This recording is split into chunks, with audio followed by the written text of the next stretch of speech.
करंजिया निर्वाचन मंडली करंजिया बीजेपी महिला मोर्चा द्वारा विश्व महिला दिवस निमंते नारी शक्ति बंदन समावेश अनुष्ठित हो जाइछि।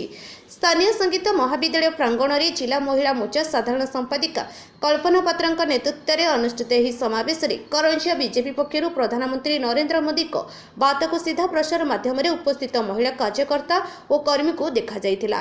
ଏହି କାର୍ଯ୍ୟକ୍ରମରେ କରଞ୍ଜିଆ ମହିଳା ମୋର୍ଚ୍ଚା ସଭାପତି ENS ପ୍ରିୟଙ୍କା, ନାରୀ ନେତ୍ରୀ ପୁଷ୍ପାଞ୍ଜଳି ସିଧୁ, जिला संपादिका सुनामणि हो, जिला बीजेपी सभापति कृपासिंधु महंत, जिला साधारण संपादक आशीष महंत, दिलीप महंत, जिला उपसभापति धनार्दन बेहेरा, संजीव पाणिग्राही, देवेंद्र महंत, पूर्वतन विधायक पद्मचरण हाईब्रुंक सहित बहु संख्यार महिला उपस्थित थिले।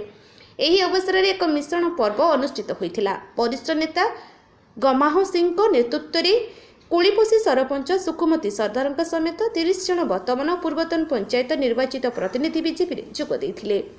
जिला युवा मोर्चा उपसभापति हेमलता देहुरी और जिला संपादिका सुनामणि होଙ୍କ नेतृत्व में अनेक कर्मी बीजेपी जोग देइथिले।